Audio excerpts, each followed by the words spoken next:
This blew my mind. I could not believe it. Yeah.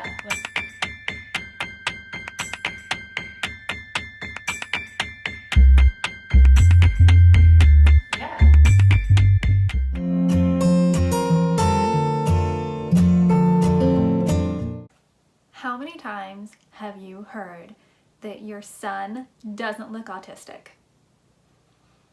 If I had a dime for every time I heard your son doesn't look autistic, I could pay for therapy out of pocket. Here's the thing that surprises me, is the number of parents that are offended when somebody says your child doesn't look autistic. For me personally, I am not offended if somebody says that to me. It does not bother me one bit. And I understand where other parents are coming from, like how this hurts the stereotype of autism. I get it, but I don't see it as an offensive thing. I see it as an opportunity for me to educate people about autism. It gives me an opportunity to explain to that person Jesse's symptoms and why he doesn't look autistic, and help educate them about autism and the fact that not everybody has the same symptoms. And if you want to know what symptoms Jesse specifically has and other signs of autism, I have a video, I'll link it up here, Signs of Autism, and you can check that out. Here's the thing that baffled me. If you Google what disabilities can you see, the number one common example is autism. Autism is listed as the number one disability that you can see.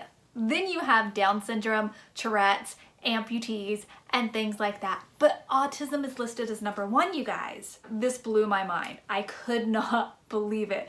So then I looked at hidden disabilities. Autism wasn't listed. I couldn't believe it. Autism was not listed as a hidden disability. This is why it is so important, if you hear the words, your child doesn't look autistic, that you're helping to break through this stereotype and spread the awareness that autism does not have a look. You can't see autism. For years, if you looked at autism, it was like a linear scale. You had a little autistic on one end and very autistic on another end, and they expected people to fall kind of somewhere in between there. Then they changed it to a rainbow and, you know, kind of had different varieties, saying there's different symptoms and different things that affect them, but the problem is you still have each end of very autistic and a little autistic. And people, when they see that, they expect people to fall somewhere on that line. Normally, on a little autistic, you would see something like Asperger's or high functioning. And if you want to understand the difference between those, I have a great short video. I will pop it up here and I'll link it down in the description bar. And it explains the difference between high functioning and Asperger's and why so many people are getting diagnosed with autism now. But the problem with sticking kids in this box of somewhere in between high functioning and low functioning is that they expect them to stay in that category. And autism doesn't work that way. I've recently seen these images of the autism color wheel. And I personally love this concept. I really feel like it's gonna help people understand what autism is really like and why your kids don't look autistic. So instead of putting people from one end to the other, it's not only a circle, but there are different categories for each one. Like the color wheel, like if you mix paint colors together, you're gonna get a different color. It has different categories and traits all listed under them, and it shows that people can have different abilities in the different categories. Just like every single person is different and unique and has their own strengths and weaknesses, people with autism have different strengths and weaknesses, and this gives you a visual to actually see that they can have different abilities and different strengths and weaknesses. I've seen this autism color wheel broken down into different categories, but basically it's broken down into 4 or 5 main categories: social and cognitive impairments, communication difficulties, and repetitive behaviors.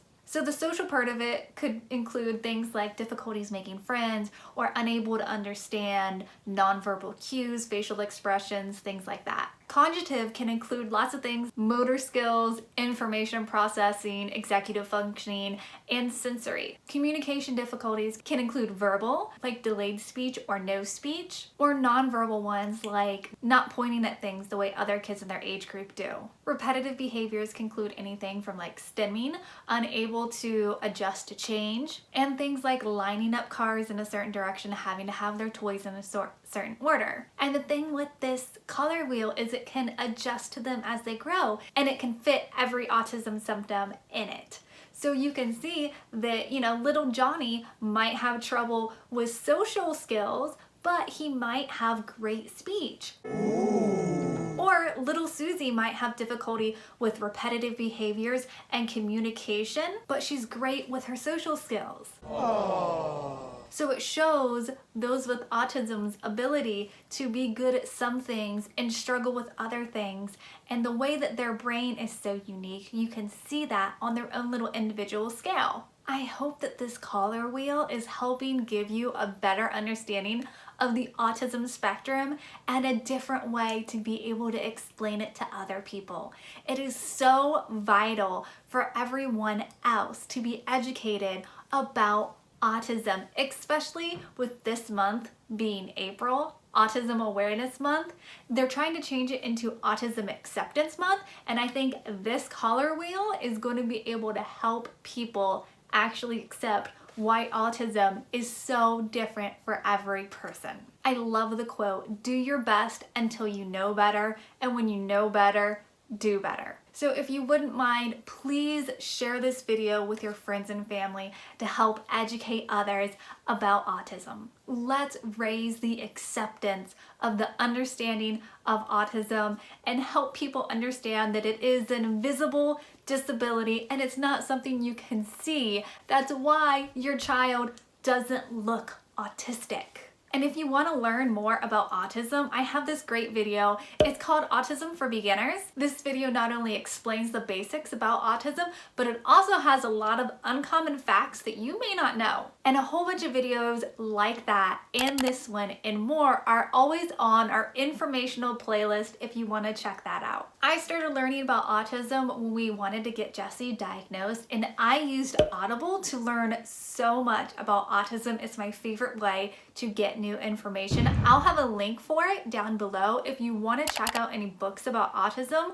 I get through them a lot faster with Audible, so I would highly recommend that. And we put out new videos every single Tuesday, but for April is Autism Awareness Month, we're actually putting out videos every single Tuesday and Friday. So you want to subscribe to make sure you don't miss any videos. We do both vlogs and educational videos. And if you subscribe to our channel, it triggers YouTube into knowing that people actually want to learn about autism, and it'll help normalize autism. So go ahead and hit that subscribe button, and we will see you in the next video. Bye. Click on this video. Will you please click on this video? Come on, push it. Can you please subscribe? Can you please push that subscribe button? Or for the other video, you're gonna press this button. Go on, click this button, or this button, or this button. Well, mostly this button. I would like it if you did.